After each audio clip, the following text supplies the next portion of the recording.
This one doesn't feel real. A former college quarterback who already beat cancer just got engaged and now suddenly gone at 28. The story of Rex Culpepper isn't just tragic, it's the kind of life that makes you stop and rethink everything. Over the weekend, Rex Culpepper died from injuries sustained in a dirt bike accident in Georgia. He was only 28 years old. Less than a month earlier, he had announced his engagement to Savanna Morgan. Culpepper played 4 seasons for the Syracuse Orange from 2017 to 2020. He appeared in 30 games, threw for over 1,500 yards, and scored 11 touchdowns. But numbers don't define his story, not even close, because Rex Culpepper was never just another backup quarterback. Back in 2018, he was diagnosed with testicular cancer. Most players would have stepped away completely.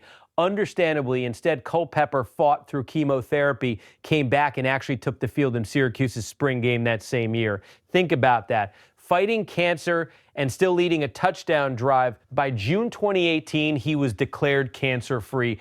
Inside that locker room, that changes everything. A player like that isn't just a teammate. He becomes the emotional backbone, the guy everyone looks at when things get tough. That's why this loss hits differently, not just for family, but for teammates, coaches, and anyone who followed his journey. Let's take a step back, because this isn't about football stats anymore. This is about impact. Culpepper's career might not jump off the page, but his story represents something bigger we see across sports. The athlete who redefined what toughness actually means, beating cancer already puts him in a different category. Coming back to compete, that's elite level mental strength. And here's the deeper reality. Players like Culpepper often have the biggest influence off the stat sheet. They shape culture, they raise standards, they remind teams what resilience looks like. When a player like that is suddenly gone, it leaves a void you can't replace with talent. There's also a hard truth here. Life after football is supposed to be the reward. Culpepper had just entered that phase, building a future, getting engaged, moving forward. And that's what makes this story so devastating. It wasn't a career cut short.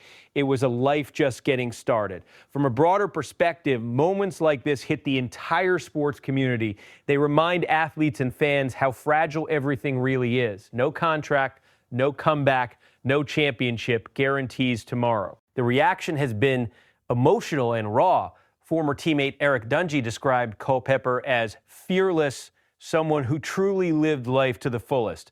And that word fearless keeps coming up. Fans aren't talking about his stats. They're talking about his fight, his energy, the way he lived. Meanwhile, Savanna Morgan's message, absolutely heartbreaking. She talked about living every day like it was their last. And now that line hits in a completely different way. This isn't just a sports story anymore. It's personal for a lot of people. Best case scenario, Culpepper's legacy becomes something lasting. His story inspires young athletes not just to compete, but to fight through adversity the way he did. Programs like Syracuse keep his memory alive as a symbol of resilience. Worst case scenario, like too many stories, it fades too quickly, becomes another headline people scroll past, and the deeper message about courage, perspective, and life beyond the game gets lost. Stories like this hit different, not because of what happened on the field, but because of what it says about life off of it. So here's the question. How should athletes like Rex Culpepper be remembered? As players or as something bigger than the game itself? Drop your thoughts in the comments, and if you respect real stories that go beyond the scoreboard, make sure you're locked in with SportsWire USA.